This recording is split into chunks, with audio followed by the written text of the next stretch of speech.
O assunto agora é política. Estamos recebendo aqui o empresário Ciro Marcial Rosa, ex-prefeito de Brusque, ex-deputado, e que voltou para a cidade. Ele voltou, ele chegou e ele voltou e já voltou agitando, porque o que eu já vi nas redes sociais, ontem me mandaram mais uma foto de mais um político ao lado do Ciro. Ontem eu vi uma foto do André Resini. Eu não sou político. Agora eu quero saber do Ciro. A primeira pergunta que eu vou fazer para ele. Que eu tinha prometido que eu ia fazer essa pergunta aqui para ele. Ele convida ou esse povo se convida para tomar café na casa dele? É a pergunta que não quer calar. É ele que convida ou essa gente se convida? E não vem com essa história, não, é que um intermediário chega e não vem com essa história, porque essa aí... Bom dia. Bom dia a todos vocês aí, um bom dia a todos os ouvintes. Olha, é claro que na política tu disputa cargo eletivo, né? Mas é o momento, é o momento das eleições, mas fora disso você, né, os partidos, eles se organizam para as próximas, se discute questões pontuais com relação às vezes de decisão partidária, às vezes de uma coligação, uma série de coisas, sempre é discutido nesse sentido. E tudo que aí está passou por uma decisão política, né? E necessariamente vai passar por ela, né? Então é importante que os partidos estejam organizados, que a sociedade, né, possa a cada dia se politizar mais, para que quando chega, né, a uma oportunidade, né, para você eleger os dirigentes, você possa escolher os melhores, né? Então as cidades que têm os seus partidos organizados e compromissados, né, com a coletividade, você vê que ela se torna forte, né? Mas quando não há uma dispersão, né? O que eu percebo hoje é uma dispersão muito grande, né? Em termos de partidos, são muitos partidos tem partidos antigos que elegem um ou dois, né? Que já está mais ou menos traçado para aquilo, e que depois os partidos querem fazer parte do governo, né? E cada qual, que nem um mensalão lá do PT, né? O PT, quando chegou, teve que comprar aí com o dinheiro do povo, né? Então ele fez o que quis durante aquele período, porque tinha na mão o Congresso, né? Não através, né, da vontade do povo. Ele teve o Congresso, tá entendendo? Porque os que votaram em outro partido que faziam oposição, né, era para continuar, mas acabaram, né, se aproximando em função de espaço ocupado dentro do governo. Correto? Mas você não respondeu ainda. Quem é que convidou? Foi você que convidou ou se convidaram pro almoço? Você café? Sabe que eu isso aí eu sei que é necessário, Ciro. Conversar, a gente tem que conversar agora. Vou te quem falar, é que faz esses convites? É você ou os caras se convidam? Não, eu inclusive estava lá no Pará e eu fiquei uns 4 meses fora, porque era para voltar em dezembro. Sim. Passar o Natal aqui e tal. Aí com aquela confusão, assume, não assume, eu estava de carro, tinha trazer fazer a revisão, vão interditar as BRs, aquele troço, e eu tinha que voltar em janeiro, porque eu tinha um compromisso lá. E de repente vinha também porque passar o Natal com a família, né? E aí a gente decidiu então, né, para que eu não perder o compromisso que eu tinha lá em janeiro, e fiquei até final de fevereiro, né? Mas mesmo estando lá no Pará, eu falo por telefone, as pessoas me procuram, né? E até pessoas, às vezes, no quadro político, que eu nunca tive um contato assim, né? Nunca tive pessoalmente com o cara, né? Mas eles, através do telefone, eu tive essa oportunidade de conversar com muitas pessoas. Eu falei, eu vou chegar em Brusque só no final de fevereiro e devo ficar o mês de março todo, né? Tanto é que viajo agora na segunda-feira, dia 13, volto no dia 29 de abril, né? Mas e aí, quando cheguei, eles sabiam que eu ia chegar, eles ligavam, você já chegou? Eu cheguei, posso passar aí pra comer? Pode. Simples. Tá, mas já é uma você coisa cozinha normal. Também, né? Você cozinha, né? Como? Eu sei que você cozinha. O Rodrigo disse que te acompanha nas redes sociais, né, Rodrigo? Ah, sim. O que ele andou fazendo aí? Fez vídeo no Rio carregando boi, construiu moeira, o pessoal pra botar os bichos, mostrou as frutas lá Não, porque é o seguinte, que tem muita, eu tenho uma convivência, né, desde 1979 com o Mato Grosso. Né? Foi quando eu comprei a fazenda na época, era 1979. Comecei a trabalhar em 80. Né? E no Pará, né? Logo depois, quando estava com o projeto de asfaltar o 163, tanto é que hoje a soja está subindo tudo pela 163, ainda Miritituba, semana passada, né? Saiu uma balsa, você vê como é importante, é um dos mais baratos, né? O transporte fluvial. Foram 35 balsas de 2.000 toneladas cada uma, com um rebocador só. Então isso dá 70 mil toneladas, levando dali de Miritituba até Barcarena, em Belém, dali passe para outros países, né? Mas o frete é bem abaixo, algumas vezes, do transporte rodoviário. Agora também tem em Rondonópolis, né? Essa rodovia, a ferrovia Norte-Sul, né? Quem administra hoje é a Rumo. E até filmei alguma coisa. Então, nesses pontos do que eu conhecia e aquilo que era projeto, inclusive dos militares, né? Passou no momento que entregaram, né? Para os civis, foi o condutor Sanei, o Sanei começou a desfazer tudo. E aí foi acentuando, né?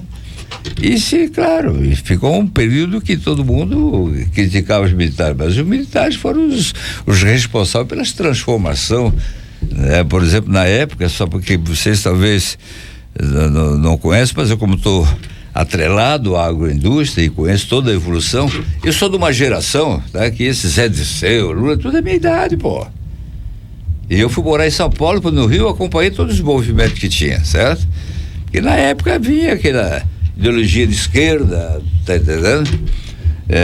Queria tomar o poder, mas fazer o quê? Tá entendendo? Então, é claro que na época o povo convocou, né, a sociedade, né, ao receber as informações, claro que o exército veio, que não foi o exército que tomou, né? Quem foi a sociedade, o povo, os segmentos organizados. Tanto é que houve uma eleição, até o Ulisses Guimarães votou no Castelo Branco, entendeu? Bom, e aí ficou. Bom, claro que com o tempo eles ficaram no comando. E o Geisel, eu acho, foi um político, uma visão, entendeu? A nível de globalizado, né? Ele percebeu que o Brasil naquela época tinha 120 milhões de habitantes e nós não éramos autossuficientes. 1/3 do que tu botava na mesa era importado, pô. As nossas terras, né? As férteis estavam já na mão de pessoas, então tinha que investir em tecnologia, mas você tem uma propriedade, como você vai ter para fazer pesquisa? Aí o José de Fontinelli, né? Que aí deram carta branca e eles empregaram 3.000 técnicos brasileiros e fora do Brasil para transformar, porque o nosso país tropical, terras planas, eram ácidas, né? Porque aquilo já foi terras férteis há 1 milhão de anos atrás, né? E era com o tempo, ela foi pela ação do fogo, uma série de coisas, deixando de ser uma terra produtiva. E hoje o projeto era, por exemplo, o Mato Grosso não plantava um grão. Eu me lembro quando eu fui para lá, que era quase de graça dele, levei algumas pessoas daqui de Brusque, né? Já tá louco no meio desse mato, mas isso é o futuro da coisa. Bom, tanto é que os militares tinham um programa que dizia assim: plantas que o governo garante, isso. Daí veio o Figueiredo, né? E aí montaram, assim, mas como? Estrada de terra, vai a carga pelo frete, pô, não tem como, né? Então eles tinham que levar a gente para lá com conhecimento. Criaram a Embrapa em 74. Hoje, nós temos, né, dentro da tecnologia agrícola, os Estados Unidos se servem do Brasil, para tu ver que, né, quando você quer e toma o caminho certo, as coisas acontecem. Então ele contratou 3.000 pessoas, teve carta branca quando criaram a Embrapa. Ele disse: mas como é que eu vou plantar aqui? Não, o governo, como aí criaram a Cibrazen, que armazenava, e a Conab, que comprava. E ele já distribuía para a região que faltava comida. Bom, só para ter em resumo, né? O Mato Grosso não plantava nada, hoje é o estado maior produtor do Brasil, né, de grão. E não existe um país aqui da América Latina que produz mais do que o estado do Mato Grosso. Isso é bem importante. Você está falando dos dois Mato Grosso? Não, Mato Grosso. Esquece o Mato Grosso do Sul. Porque começou primeiro no Mato Grosso do Sul. Aí aqueles fizeram, desdobraram ali, né, o estado, Mato Grosso do Sul, a capital passou a ser Campo Grande, porque na época começou daqui, né, que era o sulista que foi. E aí foi fortalecendo, e Campo Grande, né, essa região aqui do sul do Mato Grosso, ela se destacou em todos os sentidos. Então transformaram essa parte ali, né, no Mato Grosso do Sul. E você vê lá para cima de Coxim, né, ali tem a divisa, 120 quilômetros antes de Rondonópolis, dali começa o Mato Grosso. Então eu estou falando do Mato Grosso, que não, até 1980 não plantava nada de grãos, né? Hoje é o estado maior produtor. Então, só para ter uma ideia, o Brasil hoje ele é autossuficiente. Nós temos 217 milhões de habitantes e nós alimentamos mais 1 bilhão e 200 milhões de pessoas no mundo. E o Brasil será, com certeza, nos próximos 20 anos, né, a maior potência agrícola, né? E, aliás, eu acho que eu resumiria, né, que nós vamos ter 4 potências, né?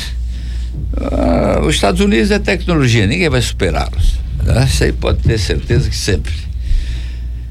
E você tem a China e a Índia, uma população gigantesca, quase 3, né, quase, as duas juntas, quase 3 bilhões, né? Quase a metade da população mundial, né? Falta pouquinho para ser. E ali a indústria vai ser ali, porque precisa dar emprego, vem a tecnologia. Hoje os chineses, eles não arrumam emprego para os chineses dentro da China, mas eles arrumam no Brasil, ele investe aqui. Bom, eu vi agora uma fábrica de chocolate lá em Altamira, né? E é a maior fábrica de chocolates que tem do mundo. Mas com o capital chinês e a parte, a elite dirigente ali, é tudo chinesa. Mas daqui a pouco eles estão comprando terra, estão plantando cacau e tal, porque eles têm a obrigação, né, eles viviam no regime comunista, eles fizeram abertura, né? Quando Hong Kong tinha que a Inglaterra entregar, né, para a China, todo mundo achava que ia virar comunista, mas eles perceberam que ia causar, né, um conflito, né? E porque Hong Kong todos estavam bem, né, ganhando dinheiro. Ali era o comércio está centrado, né? A rota comercial. Pô, e aí a China foi fazendo a abertura, se adaptando, entende? A esse novo regime. E eles ficaram 70 anos sendo. A China foi sempre muito adiantada, né? Você pega lá desde a época lá do Gengis Khan, né? Ele teve a capacidade de fazer a integração da própria China, né? Que tinha diversas tribos, né? Então ele tinha um pensamento diferente, foi o mais acertado. Ele, ao invadir uma cidade, ele não executava ninguém, você tinha escolha, né? De ser a China, né? Então é aquela história, né? Ele conseguiu aglutinar as forças e também as pessoas com grande conhecimento em cima do projeto. Ela se tornou uma potência, né? Ali foi inventado pólvora, as porcelanas. Bom, se tu pegar o arado mesmo, 300 anos depois que a Europa copiou da China o arado. Então esse arado que você cultiva e trabalha, prepara o solo, né, para o plantio, hoje ele é aperfeiçoado, mas é o princípio chinês, tá entendendo? Então tu vê que a Europa, 300 anos depois que foi trabalhar com o arado, né? Porque naquela época não tinha aqueles contatos que tem hoje. Então os militares aqui, nós éramos na 49ª economia, eles entregaram, né, o Brasil, a 8ª economia do mundo, direi. Emprego, crescia, nós crescimos que nem a China, antes de crescer a 12%, 14%. Então tudo isso que aconteceu, né, que o Brasil se tornou esta potência, foi o exército, onde o Geisel, que tinha esta visão, né, convocou os brasileiros que tinham conhecimento e pessoas que tinham conhecimento na área agrícola e tecnologia de correção de solo, Só para ter uma ideia, né? Na época, o cara que tinha uma terra fértil colhia 40, 50 sacos de milho, com óleo de 300, pô. Mas quem desenvolveu isso? Embrapa. Porque cada qual que tinha um terreno não tinha como gastar em pesquisa, isso custa, né? Então hoje você se socorre. Quando tu estava falando do telefone, né, por exemplo, o celular, ele permitiu, né? Eu me lembro quando eu estudava, André, tinha coisas técnicas e que era mais a Itália e a Alemanha. E a Itália que se quebrava um galho, mas aí a alemã, tinha que pegar para traduzir. No momento eles traduzia para espanhol, chegava depois de 2 anos. Uma informação vinha coisinha assim, né? Hoje, na hora, é 1 minuto, cara. Qualquer coisa para que tenha à disposição, trocentos pontos para eu ver se é isso ou aquilo, cara, rapaz, tu tá me entendendo? Então, eu vejo que os que usam o telefone para enriquecer o seu conhecimento, né? Eles, num espaço curto de tempo, eles estão uma distância dos que não usam isso aí, o que não estuda nessas condições, né? Bom, é uma biblioteca com livro, que tu quiser tem aí. Então, você tem todas as informações. É claro que nós temos que estar atentos, né? Porque essa evolução antes era demorada. Eu me lembro na indústria têxtil, por exemplo, né? Você comprava uma máquina, depois de 30 anos ainda ela estava. Hoje você compra um equipamento, você não deu nem a entrada, já está obsoleta. Entendeu? É um avanço, porque existe, né, nesse mundo globalizado, os criadores, os inventores, o que procura ver, né? Nós somos o mercado consumidor. Então você, né, se depara com produtos que tu nunca pensou, enfim, as coisas estão evoluindo, né? E é preciso, né, criar essas aberturas. O capital e o trabalho tem que andar lado a lado, né? É que houve um período muito negro para nós, né? Que o PT pregava o quê? O divorciamento do capital e trabalho. Quer dizer, você lembra que tinha as associações aqui? Havia uma harmonia, cara. Você ia lá com a família, você defendia, fazia um time de futebol, Ciro Maias, ou Renault, jogo de bote, tinha sede, e lá se sentava, né? Até o patrão ia lá, fazia a comunhão dos filhos, era uma integração, cara. Mas quando começou, né, depois da abertura, começaram a meter a cunha no pau e jogar o capital contra o trabalho. Isso significa que tu não senta com o Paulo Esse para almoçar? Como? Tu não aceitaria um convite do Paulo Esse para almoçar? Não, eu converso com qualquer um, né? Eu converso, né? Não é pelo fato que eu sou, na verdade, político, agora jamais estaria num projeto político junto, né? Mas para conversar a gente tem que ouvir todos os lados. Deixa eu fazer um intervalo comercial, depois a gente volta. Aí eu vou falar de política local, tá? Estamos conversando aqui com o empresário Ciro Rosa. Agora vamos falar da política local. Da Mota, você já tem uma colocação aí pro Ciro? Eu tenho uma provocação aqui pro Ciro.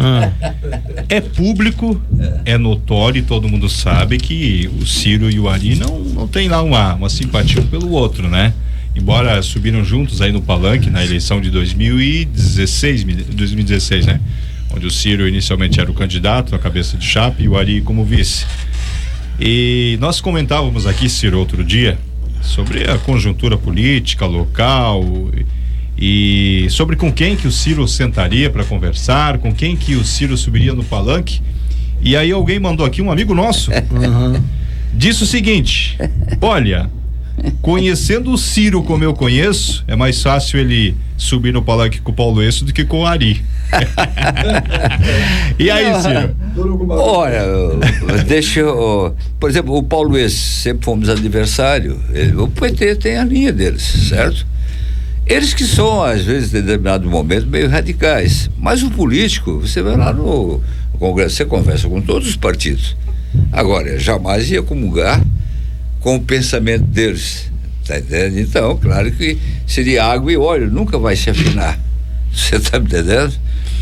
Mas eles tiveram aqui, né, em determinada oportunidade, que chegaram no poder, por exemplo, o PT, né, que teve a participação de um segmento conservador.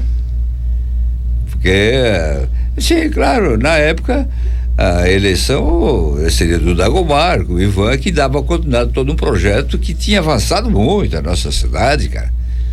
Mas, sabe, a política é um momento, tem aqueles que se unem para ganhar, não importa quando estão, entende? E foi uma decepção muito grande, certo? Então, por quê? Porque em determinado momento, ou por, sei lá, por inveja ou por raiva, alguma coisa qualquer, né? Se cometeu, isso traz na prática prejuízo à sociedade. Então, disso vocês nunca vão me ver participar, né, dentro de um projeto suicida. Isso não existe, né? Acho que o povo é em primeiro lugar. E o Ari, quando eu fui candidato a prefeito, né, eu achava que estava o Raimundo, que era do nosso partido, coligado com o PMDB, e a gente teve a nível de estado, né, uma caminhada longa junto do nosso partido com o PMDB, certo? E avançou bastante o estado. O Luiz Henrique, né, foi um grande governador, né, e eu tinha um apreço muito grande por ele. Ele via Brusque assim como a terra dele, né? A esposa dele, hoje que é senadora de Brusque e tal. E claro, era um político que sabia que para chegar o político tem que ter voto, né? Então ele sempre buscou uma aproximação com os partidos que pensavam mais ou menos parecido com ele, né? Ele não era um cara radical, né? E aí aconteceu que foi uma morte assim que não estava dentro, que foi uma surpresa, né? O falecimento do Luiz Henrique. Eu tinha conversado com ele fazia uns 5, 10 dias antes, passei lá uma tarde com ele, a gente discutindo sobre as questões políticas e tal. E aí eu procurei, né, a fazer esta composição com a qual a gente tinha já conversado, né? Embora ele tenha falecido, mas, né, eu acho que é um bom caminho para o estado e para Brusque. Bom, e que aí havia, né, uma imposição lá de cima do estado, que aqui em Brusque o PMDB tinha que ser, entende? Tinha que ser assim repensado, e para não criar, né, dentro do corpo dirigente aqui no município, era importante que viesse o Tércio, né? Viesse um de lá tal para apaziguar e fortalecer, que não foi ideia minha, assim, foi uma imposição dos dirigentes do estado, certo? E eu digo, bom, trazer o Ari, mas o Ari nunca foi político. Lá o Ari nunca sentou na mesa conosco, como era deputado, lá para discutir política. O Ari tinha conhecimento lá com o Luiz Henrique Pimboreira, servia ali, tá, mas não discutir necessariamente a questão política, né? E nós fizemos esta coligação e eu fui bem claro com ele, né? Eu disse que eu não tenho compromisso contigo para, né, mas se eu indo, a gente ganhando a eleição, nós vamos fazer um grande trabalho, tu pode ter certeza, e eu vou para a reeleição, né? Eu assumi um compromisso contigo, né, de defender, né, a possibilidade de você vir a ser o candidato, mas isso é uma decisão partidária, não é minha. Portanto, você tem durante este período, né, que a possibilidade porque a política é a arte de conquistar, você não pode impor, né? Então depende de estar. Ainda brinquei com ele, disse, você tem que morar em Brusque, né? Eu me lembro que na época ele alugou um apartamento, trouxe a mulher para cá, tá entendendo? Mas não mora em Brusque, né? Então já é um erro, tá entendendo? Mas cada qual escolhe o seu caminho.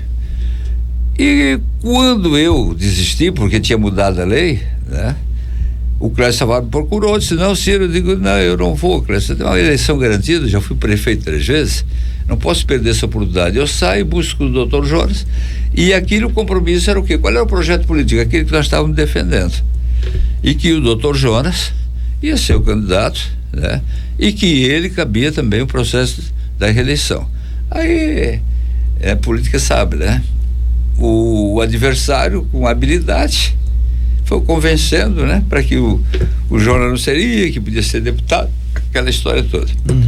E o trabalho violento com relação à minha pessoa para ter um impedimento da justiça, tá entendendo? Mas eu tinha consultado Brasília, tudo tinha, só que eu não posso suprimir instância, né? Eu não posso entrar em Brasília, tem que ter primeira, segunda e tal, e os prazos encerrou, tanto é que a segunda decisão, né, que tem esse negócio da pandemia, né, que ela foi virtual, entende? E aí não houve nem discussão da defesa, nada, né? Só que o recurso, isso foi na quinta-feira, no outro domingo, né? Certo? Dali a 10 dias ia ter eleição. E o recurso feito para Brasília não ia ser decidido antes. Então nem foi feito o recurso. Mas se eu tivesse conseguido os votos, tá entendendo? Que era para necessário, que até quinta-feira eu tinha certeza que a gente tinha os votos tudo, eu ia ser o prefeito, porque eu tinha todas as consultas livres, né, de terceira instância, certo? Bom, e o Clécio Savaro, né? O Clécio Savaro, ele continuou, né? Faltavam 19 dias, a lei mudou, né? Porque sempre o caso lá de São João, né? Lá da Vescap, né? O desistiu no sábado à noite, né? E aí mudou o nome, né, do vice, né? Domingo elegeram, né? Que foi prefeito de São João, que agora concorreu a deputado estadual. Daniel. E então mudaram a lei, que se o partido não trocasse 19 dias antes, não poderia mais ter candidato. Tu sabe, né? Tu ias ter o delay não pode ser candidato. Tu tens o recurso lá em cima, né? Tu vai, né? Tu pode ser, mas tu não pode mais trocar. Daí tu vai recorrer em terceira instância. Tu perdesse lá, teu partido não vai ter candidato. Eu disse, mas por que eu vou correr o risco, né?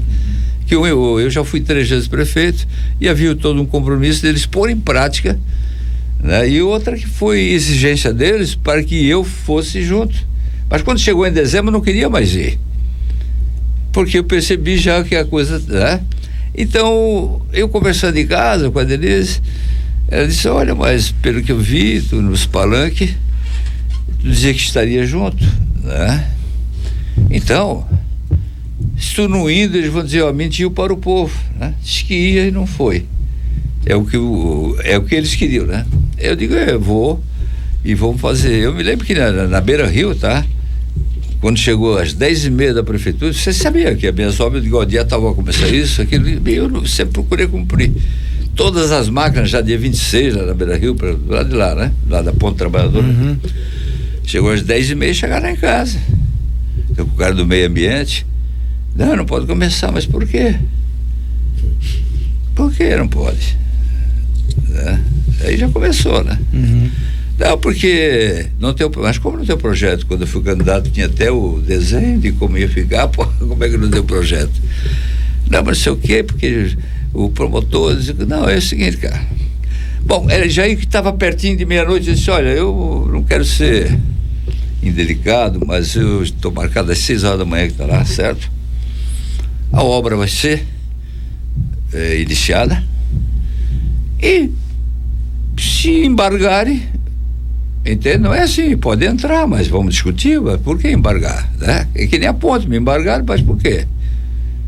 Na época, né?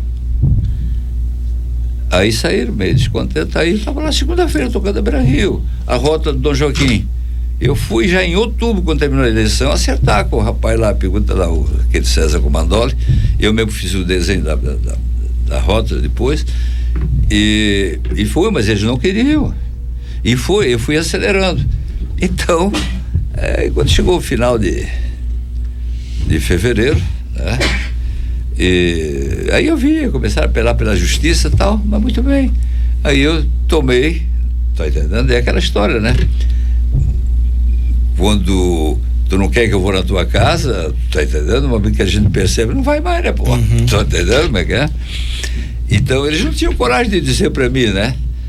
Mas agiam e eu fazia os negócios, determinava, certo? E eles falaram lá com o secretário que era para não ir, porque teve os secretários que eles pensavam que, entende? Os caras chegaram e disseram assim, tá acontecendo isso aqui. Eu digo, tá bom. Então tá certo. Faz, obedece o que eles estão falando, né? Não o que eu tô, porque tô saindo, cara, né? E foi o que aconteceu, né? Então, na verdade, né, a política, o cara tem que ter palavra. Quando você assume, quer dizer, a única coisa que não existe documento, tá entendendo? Quando você vai fazer uma compra, alguma coisa, você faz, né? Você bota fiadora, aquele negócio tal. E política não vale a assinatura, né? Quer dizer, não existe documento, é a palavra. Então são poucos políticos que têm palavra. Eu aprendi isso, né, com os grandes políticos. Cito um, Jorge Borlaus, pessoa índica de palavra, um grande articulador. Luiz Henrique, eu vou te citar alguns, aliás, que Santa Catarina, né, foi pujante naqueles momentos que tiveram essas pessoas como liderança, né, com cargos de destaque ou importante dentro do nosso estado, né? Então, cara, nem todos, né, têm o mesmo pensamento. Tem aqueles que se articulam de qualquer maneira para chegar. Esse é o erro. Aí eu pergunto a você, nessa última eleição que eu fui, que não deu, tá? Qual era o projeto do prefeito atual? Que eu não seria candidato. Mas o que ia fazer? Nada. Tanto é que teve obras que ele continuou, né? Louvável, continuar de Beira-Rio. Digo também que, tecnicamente, né? Você vê da ponte da ponte do Bombeiro, né, para baixo ali, a capacidade de escoamento caiu em 30%. Eles avançaram no rio, não tiveram a coragem de fazer o que era para ter sido feito. Você vê o lado esquerdo, nem calçada tem, e eles entraram dentro do rio, cara. E o nosso plano com relação a diminuir o efeito de uma possível enchente está fundamentado na vazão. E a vazão, né, por outro lado também, né, os pontos importantes que você tem que obedecer é a profundidade, a largura e a velocidade, né? Para provocar uma vazão, eles esbarraram nesses pontos.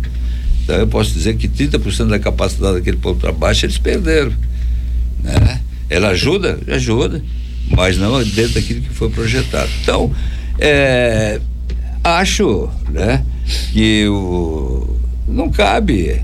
Eu não olho para pelo retrovisor, né? Mas às vezes eu busco um pouquinho do passado para não repetir os erros para frente, né? Então isso é que a gente faz. Mas eu sempre torci para que fizesse uma grande administração. Vejo, né, que a atual administração cabe à sociedade fazer uma avaliação, né? Se está contente, se não está. Pelas conversas que eu sinto, não é bem assim. Mas você não respondeu. Você subiria no palanque com o Paulo e não com o Ari? Mas eu já acabei de dizer, eu vou dizer, a pessoa que te engana, você quer ser enganado de novo? Tua resposta é essa. Chance para a segunda, entendeu? Entendi. Não vai subir. Mas não existe a possibilidade. Por outro lado, politicamente, nós temos, entendeu? Uma visão completamente diferente. Eu sou um cara que é bruxense, você que minha administração é de manhã à noite, as portas abertas, entendeu? Você pretende deixar o seu nome à disposição? Depois do intervalo você vai responder. Se você deixa o seu nome à disposição aí para a candidatura da próxima eleição no ano que vem. Quero mandar um abraço para o Cláudio Katzwinkel, que agora possui uma empresa de motorhome. Ele constrói motorhome, a Homebuild Motorhome, e ali na Águas Claras, e ele constrói e reforma também, além de trailers, né? Que ele tá mandando aqui dizendo que voltou ontem do Acre. Olha, o cara foi levar o motorhome no Acre, cara. Bom, pelo menos ele pode viajar e o que ele faz é bem feito, então tá confortável. Ele foi até o Rio Branco, ele andou praticamente uns 4.100 quilômetros. Se der uma paradinha só para dormir, tu que já conhece aí a coisa, leva quantos dias? Olha, eu não sei o motorhome qual é a velocidade que ele consegue. É 80 quilômetros, tem que ser. Tu vê, né? Porque eu quando vou 120, vou de caminhonete. Não, aí você pega mais reto, né, que tu pode imprimir uma velocidade maior. Mas você tem que ser tipo o espírito caminhoneiro, né? Que senta, eu vou cumprir essas horas, porque se tu começar a parar muito também não rende, né? E eu faço assim, quando viajo, eu só paro para abastecer. Tá, quanto tempo tu leva? Quantos dias? Ó, eu faço, no primeiro dia, eu vou daqui ao Mato Grosso, até Rondonópolis, dá 1.700 quilômetros. Aham. Entendeu? Saio de manhã, quando é 1h da manhã, no horário do Mato Grosso, que é 2h da manhã daqui, eu tô em Rondonópolis. Entendeu? Só que a gente tem que ter cuidado, que tem muito dessas fiscalização eletrônica, né? Que, se tu cuidar, tu perde, numa viagem dessa, tu perde a carteira. Ele fez em 3 dias e meio. Ele fez em 3 dias Andou e bem, meio. aí ele deve ter andado parando para dormir. Foram 3.940 quilômetros. Eu falei 4.100, né? Mas quando eu falei 4.100, porque antes, quando eu ia daqui, vamos dizer assim, Arapongas, ali para Apucarana, tá? Eu entrava, ia lá embaixo, tá entendendo? Ia pro Pirapozinho, aí saí e fui descobrindo outros caminhos, né?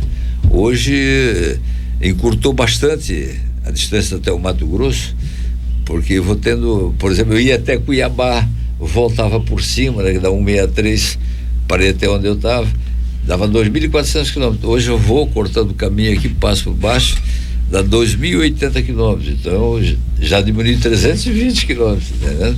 Que quando chega ali para cima de Rondonópolis eu já entro 60 quilômetros dentro da direita, né? Aí eu vou a Campo Verde, passo pertinho da Chapada de Guimarães, vou sair lá em cima de Sorriso, né?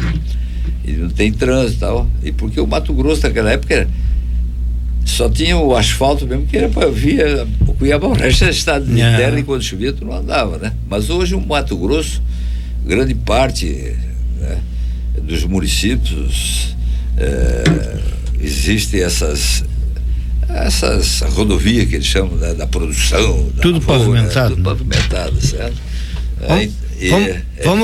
Vamos responder a tua pergunta. Mas ali pro Cláudio ali, ó, Cláudio, deixar um abraço aí pra ti. Eu tenho amigos ali em Rio Branco, na época eu tinha grandes investimentos por aquela região, ali em Brasileia, Assis Brasil, mas em Brasileia, a hora que tu for lá pra Brasileia, lá, pode falar meu nome, tem uns grandes. Tu não é amigo do governador de lá, não. O governador de lá tá atrapalhado lá agora. Anda atrapalhado, lá tá bem atrapalhado. Ô Damato, qual é a pergunta que você fez aí? Foi você que fez ali, ou quem? Sobre eleição municipal aí? Se o nome dele tá, ou fui eu que perguntei? Foi tu. Se o nome dele estava à disposição. Mas eu achei interessante, o Ciro nos falou que ele vai até confirmar agora que ele tá no Podemos, vai pro PSD. E aí ele mina as pretensões de alguns aqui que estão se articulando de querer levar o PSD para uma composição. Vou dar nome aos bois aqui. O André Vec tem intenção de, através do Napoleão Bernardes, de levar o PSD para aquele grupo de partidos que vai tentar fortalecer a candidatura dele, né? E aí com Você acha que o André Vec vai ser candidato pelo PSD? Não, tô dizendo que onde estava o cara do Novo aqui, ó? Ele só se veste de laranja. Mas eu acho que ele não vai ser pelo Novo, não. O André só se veste de laranja cada vez que ele tá. Bom, eu tava com aquela camisa laranja, disseram que eu tava no Novo. Eu fui pro estádio do Brusque com uma vermelha que o Fabian Kim me deu de presente da Suíça. O Renato Kuckenberg, que tu conhece bem, me chamou de petista. Sabe? E aí vai, cara, dependendo da cor. Se tu aparecesse de amarelo hoje, de laranja aqui, não, tá indo pro Novo. Se vem de vermelho, o Ciro tá no PT.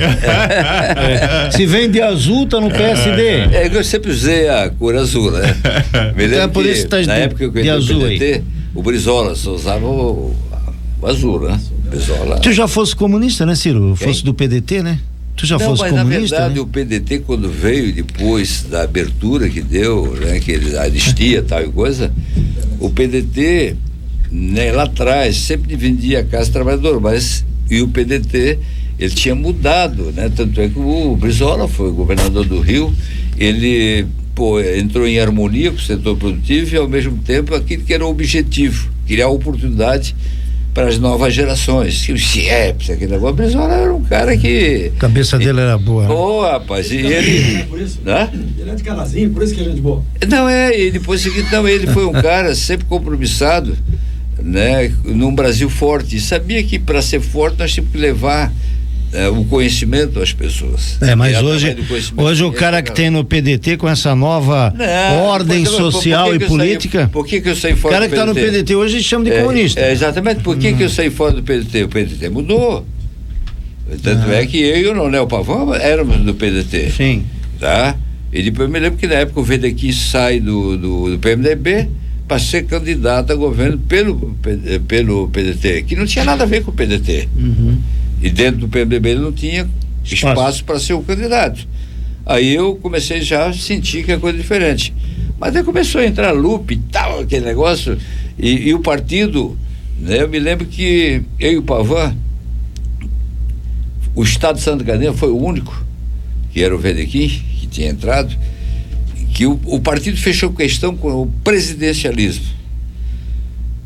E aqui em Santa Catarina, o Wedekind era parlamentarista e não podia ser assim. Aí o Neiva Moreira, que era o presidente do partido, na época o Brizola era governador do Rio, chamou eu e o Pavão lá e disse, não, que nós tínhamos que começar a sair, eu e o Pavão correndo o estado, percorrendo todo o estado, defendendo o presidencialismo. Pô, eu chegava numa reunião, quando eu sabia que nós chegávamos lá, eu e o Pavão chegava todo final de semana, de sexta a domingo, às vezes era, num dia fazia 3, 4 encontros, de manhã num lugar, meio-dia no outro, às 3 horas da tarde no outro, de noite, entende, né? E os companheiros reunindo, e aí lotava aquilo lá, né? E o Wedekind vinha no rastro no mesmo dia, fazia lá, né, pregando o parlamentarismo. Hoje nós já temos um semi-parlamentarismo, né? O nosso presidente da Câmara, o Lira, tem tanto poder como o presidente? Não, na verdade, o seguinte, já tem a nossa Constituição, se tu olhar ela, tu te lembra bem quando eu li o Sané falou, quando ele teve que assinar, né? O Brasil, a partir de hoje, ficou ingovernável. Porque a Constituição era parlamentarista. 2 ou 3 vezes eles fizeram plebiscito para. Entendeu? E eu sei que era o articulador tudo daquilo que queria, quer dizer, que ia ter o primeiro-ministro, entendeu? E não passou. Entendeu? O parlamento, mas tem que mudar a Constituição. É isso que não aconteceu. E hoje, eu não vou nem falar em Constituição, porque você vê no Supremo, né? Acho que a maior honraria de uma pessoa são 11 ministros, pô. Que já pensasse nós, se fôssemos da área, né, do direito, fôssemos convidados para ser o ministro, já pensasse que responsabilidade, que honraria pra gente, né, garantir os direitos constitucionais, é isso só que eles têm que fazer. E eles já confundiram, já por uma vez na época dos condutores militares, tiveram que dissolver. Era a mesma coisa, estava avançando por esse lado. Porque o comunismo é esse aí, por exemplo, na Venezuela, né, ou na Bolívia também, pô. Desrespeita, eles mudam, o judiciário que determina, pô. Tu tá entendendo? Então não é ali, né, há uma confusão, né? Eu não digo confusão, um desrespeito àqueles que têm a responsabilidade de fazer valer os princípios constitucionais, tá? E que acham que pode fazer o que quer. Então esses conflitos, você pode perguntar à sociedade sobre o STF, né? Criou uma distância muito grande, não tem ninguém que fala bem. Tu tá entendendo? Porque todo mundo sabe, né, o que eles estão fazendo, se misturaram política, não podia, né? Mas estamos enfrentando, até falar nisso hoje, né? O Bolsonaro está chegando no Brasil. Já chegou já?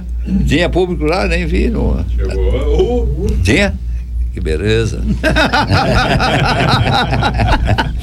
Ô Dilei, nosso tempo está estourando. A pergunta era: Ciro será candidato ou não? É isso? Não, olha aqui, eu até na outra, tanto é aquela que eu cedi para o Jonas, eu sempre sou uma pessoa que, acho que nós temos um projeto, né? E dentro do partido nós tentamos organizar, e o nosso partido vai ter um projeto político e administrativo. Quer dizer, o administrativo, se você chegar, e eu compromisso em fazer, tá? E Brusque é preciso de um choque de gestão, entende? Eu vejo assim muito descontentamento, né? A gente tem andado, em pouco tempo que eu estou aqui, as pessoas me procuram, né? Não é só político, viu, Delei, que me procura. Não? Né? As pessoas, entende? Uns que para matar a saudade, outros para trazer alguma informação, e eu gosto, sinceramente. Na vida tu tem que estar motivado, né? Porque quando tu perde a motivação, tu entra em estado depressivo, tu te isola e acabou a vida, cara, né? Mas eu me empolgo com qualquer coisa, por isso que o que eu faço lá no Pará, vou dizer, eu levando conhecimento para algumas pessoas e também buscando conhecimento, né, da maneira como eles vivem, né?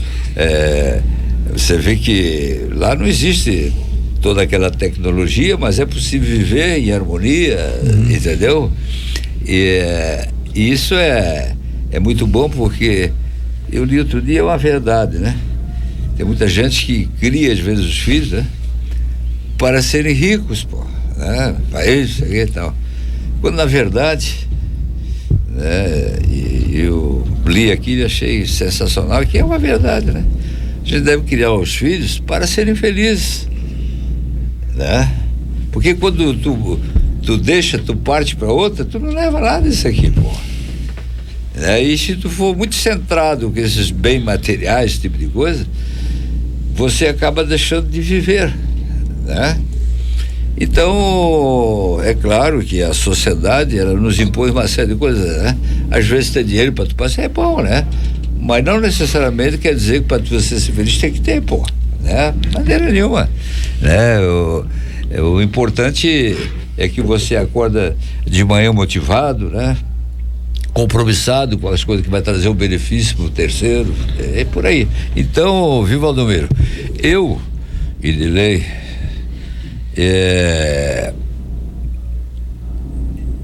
nós vamos organizar o partido, nós temos que ter esse partido estruturado. Quem será o candidato? Não sei, né? Mas o que a gente percebe, já começa essas negociações, como você falou, né? Buscando esse partido para estar lá, que falou com o Napoleão. Não tá me entendendo? Então o que? Para ganhar em cima, o que querem fazer? Eu tenho conversado com as pessoas. Qual é o projeto da Brusque? Ninguém tem. Querem ganhar. Porque se você não quer isso, da onde vem o recurso? Como é que está a situação? Tá entendendo? Então, fizeram muito empréstimo, entendeu? E não sei se ainda tem capacidade de endividamento, né? Pouco veio a fundo perdido, né, para essas obras que foram feitas aí. Mas é claro que cada qual que estiver ali vai ter o seu rendimento, satisfatório ou não, né? E o que tu for conquistar nas eleições, você vai ter em 4 anos, né? Bom ou ruim, nós temos que esperar a nova data para mudar, pô, né? Mas eu posso dizer que o PSD, o presidente a nível estadual vai ser o Verão, a gente já tem conversado com ele, dia 31 agora, né? Que o Kassab marcou essa data, vai mudar o diretório. Tive com o Paulinho voltou para o PSD, estou voltando também, já tive com o Júlio Garcia, e nós estamos organizando aqui o partido a nível municipal, né? E eu tenho conversado com pessoas que me procuraram, que nunca disputaram a eleição, que querem disputar, outros que já disputaram, né? E é um partido forte, né? Porque eu sempre procuro, eu nunca fui muito preocupado com o número de filiações. Eu sempre procuro, né, que discutir o projeto que é do partido, né? A ideologia política que devemos seguir, pontos que é indispensável, né, que você tem que acompanhar. Então o cara para estar ciente. Então é o que eu vejo. Os partidos novamente vão voltar a ser fortes, vai diminuir o número de partidos. Com essa multiplicação de partidos, permitiu que um elege esse aqui, outro une com aquele, outro, entendeu? Não é para ganhar a eleição do outro, tá entendendo? Aí quando chega lá, na minha época não existia isso, mas é cargos, né? Cada um tem tantos cargos, assim, que ideia louca, cara, tu tá entendendo? O chefe do executivo, eu nunca interferi numa eleição de Câmara, nunca. É um outro poder, eles que têm que decidir entre eles. Você está entendendo? E eu vejo aqui em alguns municípios, né, que às vezes o prefeito interfere, dá cargo para isso, não sei quantos cargos para o outro, você está entendendo? Então, é o tipo da linha que eu não comungo, né?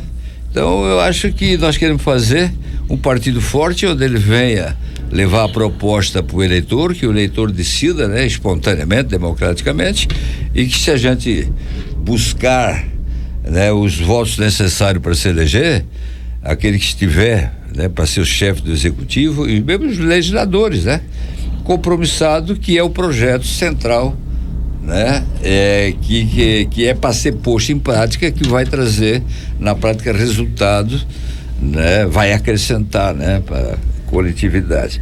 Ontem eu estive lá no Pasto das Esculturas, eu fui lá porque tem os pessoal fazendo cultivo, o pessoal de Minas que estava aí. E alguém falou, porque eu comprava lá essas mármores lá do Espírito Santo. Não do Espírito Santo, lá de Cachoeira da Pimentel, do Roberto Carlos. E aí eu digo, não, se encontramos lá no parque, aí já aproveitei para filmar uns negocinhos que tinha, né? E porque eles, além de fornecer as pedras, né, hoje eles atuam mais aqui na região. E se impressionado com as obras, tá entendendo? Da onde veio essas ideias, aquele negócio todo. E aí a gente comentou, né, que na época nós começamos a acrescentar ou fazer algo para Brusque para se destacar dentro do contexto turístico, né? Porque se você pegar, nós não fomos agraciados, né, pela natureza. E o turismo forte no nosso Brasil é o de sol e mar, pô, é onde tem as praias, isso está crescendo e vai crescer. Então que nós estamos tão perto desse litoral, fizemos turismo comercial e começamos a acrescentar, né? Pontos importantes para que os que vêm ao nosso litoral não deixem de vir a Brusque, ou para comprar, ou para ver uma obra, isso e tal. Aí veio o Parque São Botânico, o Parque das Esculturas e tal. E aquilo casualmente, eu estava na Itália e vi um simpósio.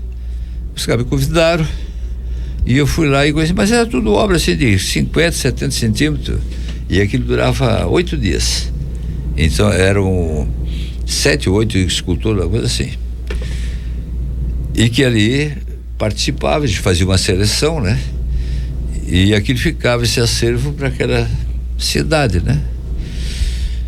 E aí eu digo, pá, vou fazer no Brasil. Eu consultei, mas nunca ninguém fez nada.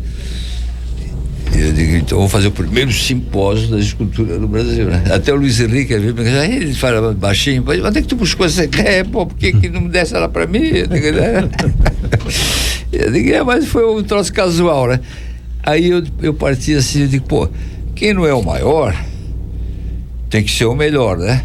Mas ser melhor do que aquilo que eu via lá na Itália, eu não conseguia trazer aqueles, entendeu? Eu vou ser o maior, eu taxei, no mínimo 1,80 m, aquelas pedras gigantescas, 30 dias, uma coisa, um desafio completamente diferente. E se tornou o maior simpósio do mundo, cara.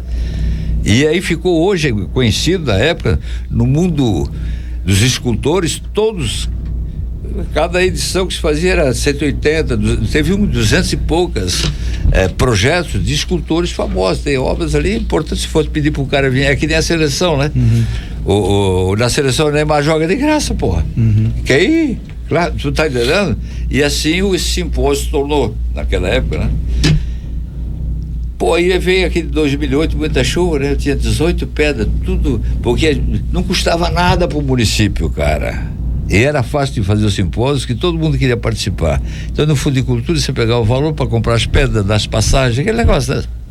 Um ajudava aqui, outro ajudava ali, dava o trabalho, tu organizava, ficava o ano inteiro, né? E fazia a seleção, e teve casos ali que houve assim, um convite, né, para determinadas pessoas. Foi o caso do Oscar de Maia, que eu fui lá falar com o velhinho na época, né? E o Oscar é um comunista, né? Entendeu? E aí, cara, mas eu tinha que ter uma obra dele aí, né? E aquela obra que tem lá, então eu fiquei. Aí quando for lá que andaram pintando de vermelho para representar os, nada a ver, pô, isso não é o projeto dele, cara. É de baixo dele. Mas e aquela obra, ele disse, olha, foi muito gentil, cara. Eu tenho pronto. Aí contou a história da obra. Eu digo, então eu vou fazer. Era a maneira que eu tinha de fazer a obra dele aí. E que quando fizeram o Parque da Gávea lá do Flamengo, pô, Se tu chegar no Cristo Redentor, tu olhasse para a direita, tu vai ver lá o hipódromo da Gávea e a estrutura do Flamengo lá. E na época, aquele Bolemax que fez o paisagismo, tudo aquilo lá. Ele foi convidado para fazer o monumento, para inaugurar a obra. Mas só que era no governo militar. E sabe qual é o nome da obra que ele fez? O Flamengo encomendou e ele fez. É um cara espetado no estilete. Sim. E o nome da obra é Tortura Nunca Mais. Pô, aí os caras da Gávea disseram, porra, com as mãos cheias de dedo, tiveram que chegar pro Neymar e dizer, tá louco? Não, era um afronto, pô. Tu tá me entendendo? Ciro, eu vou precisar encerrar porque já o Delamar já perdeu 11 minutos, depois tu vai ter que acertar Tá com bom, ele ali, vai lá. 11 minutos ali, ó. Depois vai ter que acertar com ele, cara. Tu pode voltar aqui outro dia. Então eu quero agradecer aqui, né, pelo convite. Eu sempre que estiver em Brusque, estou sempre pronto para vir aqui. É claro que, né, o ano que vem vai ter eleição e a sociedade vai se mobilizar nesse sentido, né? Mas o que eu posso dizer é que nós estamos organizando o partido, um partido forte, estruturado, né? Que seja compromissado com aquilo que se faz necessário para acrescentar, né? Para que venha trazer resultado para a sociedade. E eu estou sempre pronto para isso. Não necessariamente eu tenho que ser candidato, né? Repito, já dei demonstração que apoiei outros candidatos, né? Só que, infelizmente, eu não tive muita sorte quando apoiei alguns candidatos, né? E que, claro, aí tu pergunta se tu não vai estar junto, né? Claro, eu fui enganado, vou ser enganado de novo. Porra, eu acho graça que teve pessoas, eu não vou citar nome, né? Que chegaram e disseram assim, vamos lá, tu conhece o trajeto, tudo como é que foi? Eu conheço. Podia não comigo, mas para pessoas que me cercavam ter tido essa resposta dos que estão no comando, não. Sim, por que tu acha que ele não vai fazer para ti? E não deu outra. Aí o cara veio, pai, eu falei. Tu tá entendendo? Então é assim, né? Quem não tem palavra, né? Tá entendendo? Quem não tem palavra, certo? Ele não é uma pessoa íntegra. Isso não serve para nada. Não serve para nada. Obrigado, Ciro. Um abraço. Um abraço.